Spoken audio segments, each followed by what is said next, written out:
and welcome to Lynchburg Live. I'm your host, Linda Smith. One of the greatest concerns at Christmas is that no child will be forgotten. My guest tonight is from the Lynchburg Department of Social Services Foster Care Program. Valerie Braxton is the Christmas coordinator for the Foster Care Children's Program, Christmas program. She'll be talking to us tonight about the Christmas program, as well as a brief overview of the social services foster care program. Valerie, I'm so delighted to have you as my guest. Thank you so much. Good evening. Good evening. Just to begin with, can you tell us how a child ends up in foster care? I sure can. The children that enter into our foster care program, they come in many different ways. A lot of our cases are abuse and neglect, children in need of supervision. Sometimes our parents are strung out on drugs or just having, really hard times, and they're unable to meet the needs of their children. And our children enter into our program that way, and coming into the program with the hopes of getting the families the help that they need. I think that's just excellent. You're the director of the Foster Care Unit's Christmas Children's Program. Can you tell us what that job involves? Yes, ma'am. My job is to supply all of our children that we have in our care. We supply Christmas for them. We do not try to cover every need that they may have for Christmas, but we try to take the sting out of the fact that they're not with their families for Christmas. And also we try to be a help to the foster parents as well. Do you work on this program all year long? Yes, ma'am. I was sure that you did. Yes, ma'am, all year long. When I first came to the agency, I did some restructuring to the program. We do different fundraisers throughout the year, including hot lunches for the staff at social services. They love to eat. I do programs within the city, Day in the Park. We do a benefit program every year at 8th Street Baptist Church for our children. We're open to any suggestions, any way that we possibly can raise money for our children. That's my job. That's what I do. I was going to ask you later, one of my questions was, how is this funded? And so you're telling us that this is partially funded by fundraisers that you do, activities to raise money within the community. Yes, ma'am. We also solicit the community and different businesses as well. Great. Which reminds me, our science fiction club has been making a donation to this Christmas children's program since 1985. I think it was the first charity that we adopted, and so we're pleased that it's still there and we're still donating. And I know that you told me that you have tweaked this program and changed it and kicked it up a notch. Yes, ma'am. You want to tell our audience what all is involved with what you've done? Well, actually what I do, I challenge the community, different businesses, different organizations. I send out letters. I go to the businesses, I introduce myself, tell them who I am, what the need is. We have had several businesses to come on board that's new to the program. My job is to try to make it as easy as possible, so when December the 24th is here, we're not struggling trying to pull things together for our children. I mean, you have to be a go-getter, I think, in order to make sure something like this comes off on time. Yes, ma'am. I am a go-getter. I'm organized. I plan. I can't wait till the last minute because we have so many children that are in need. And because the program has been structured in such a way, I have a timeline for everything, and I'm rushing, and not rushing, but I'm hustling to meet the deadline. And it has just, I am amazed at the response. Even with the world being in a recession, people are still giving. Right. I was going to ask you later how the economy has affected the amount of donations you get. To be honest, it has not. And I am just so thankful for that. Do you think that's because when people really think about Christmas, they think about kids at Christmas, and while adults can do without, you just hate to think of any child going without gifts at Christmas? Or That's correct, and that's my passion. That's what causes me to push 100%, to put my all into what I do, because number one, I love children. And number two, I understand that the children didn't ask to come into this world. And I try to make it as smooth as possible for them. You know, so just thinking about the children, it pushes me. I'm tired when it's time to do fundraisers, but Linda, I think about the kids, and it energizes me. I know exactly what you're talking about.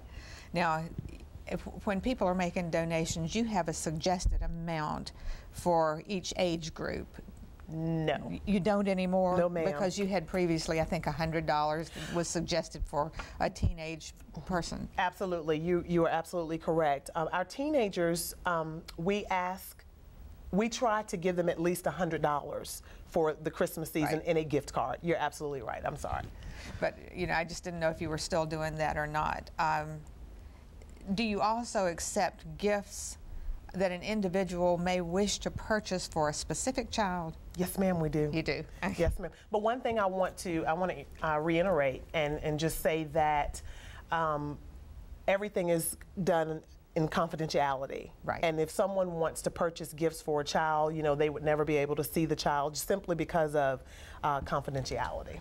And, you know, that's, I'm telling my audience, we usually have pictures when we do these interviews, but because of confidentiality and not showing these children, that's why we don't have pictures tonight. And I think that's you know, you're certainly honoring these kids by keeping their names and faces out of the news. What about purchasing gifts generally and taking them to social services? Is that acceptable, and then let you put them where they? Yes, ma'am. Can I just kind of explain a little bit how the process works? Starbucks has come on board to help us with our Christmas program. They have allowed us to set up trees in 3 different locations. That's wonderful. Boonesboro, Wards Road, and Timberlake.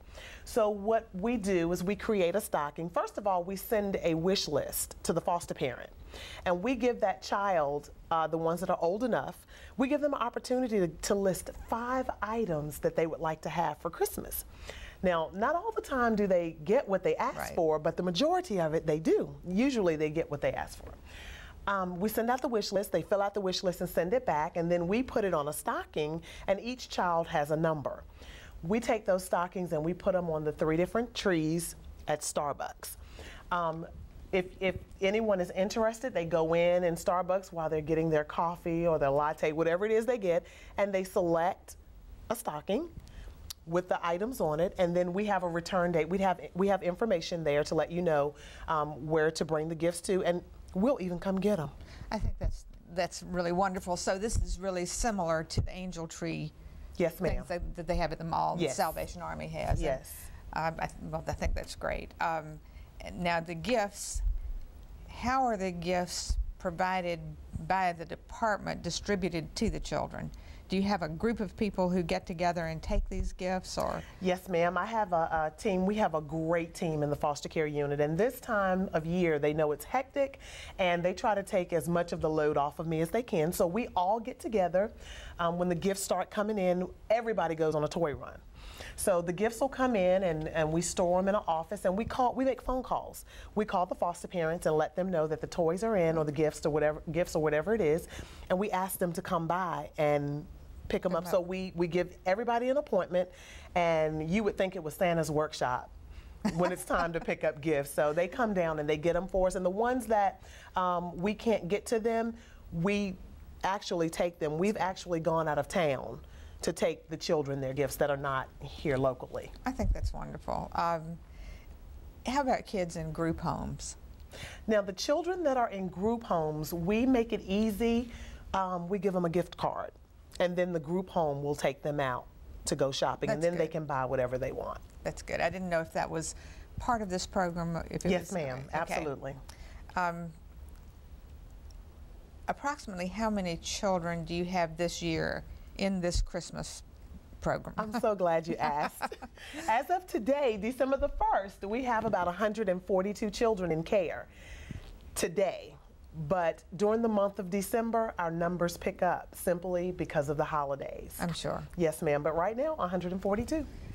And at this fairly late date, have you been able to cover all the children? Yes, ma'am. The 4 years that I've been working for the department, every child has Christmas through the Department of Social Services. Do you still have needs? I mean, if somebody who's watching this program would like to make a donation to you, or donation of Christmas gifts, is it too late to do that? No, ma'am, it is not too late. We'll take them all the way up to December the 20th. Good. That's good. Yes, ma'am.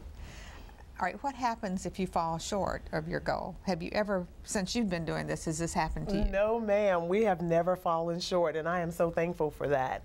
So I can't tell you what it's like because I've never had to experience that, and I'm so thankful. Do you have a plan in place?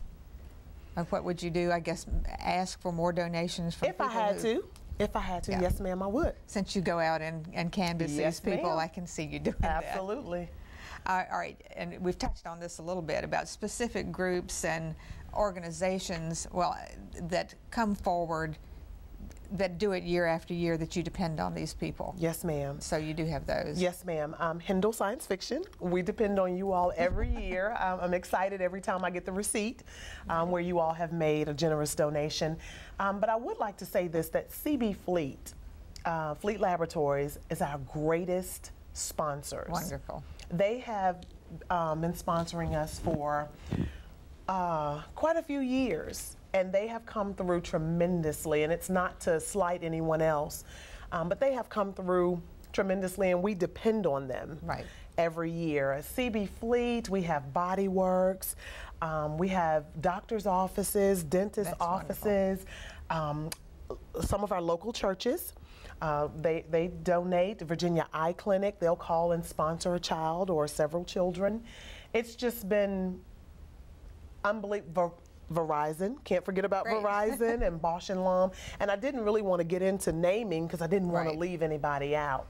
But the response is great. I'm really glad. When we sent your check this year from Heimdall Science Fiction, I told my husband, I said, why don't you and I make a donation? So we sent a $100 donation to you because I just think, you know, when you think about kids, you just want kids to not have to face stuff like this until they're adults. That's right. You know, not having and trying to find a way.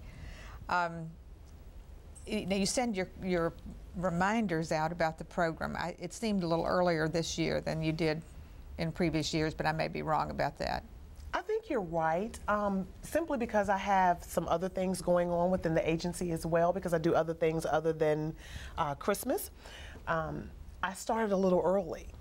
And I wasn't really sure of what the response was going to be this year because of the recession, so I sent out more letters than I normally would.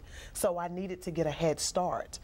So yes, you are correct. The letters did go out a little earlier this year than normal. Do you think that's been more effective? Because my husband and I might not have considered doing it. I would have just maybe sent the club's donation, but having gotten this earlier, it may have made a difference in the way I was thinking, so it may help you. Well, I hope it did, and now that you said that, I'll keep that in mind, and I'll keep sending them early. And keep sending them to me yes, early. Ma'am, and I'll keep sending them to you. Yes, ma'am. All right.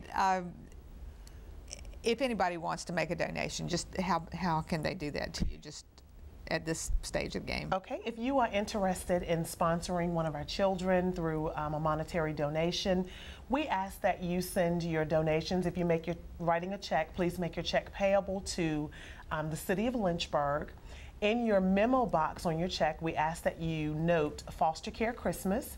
You can send all donations to P.O. Box 6798, Lynchburg, Virginia 24504, and of course you want to address that to the Lynchburg Department of Social Services. Great. Is your Christmas program part of the Social Services website? I know they do have a website because I went on and looked. No, ma'am. Okay. No, ma'am. That's a goal. That's a goal. Yes, ma'am. That's a good idea. All right. What is the goal of the foster care unit in regards to these children in the program? I'm not talking about just Christmas. I mean just all. Please. A lot of people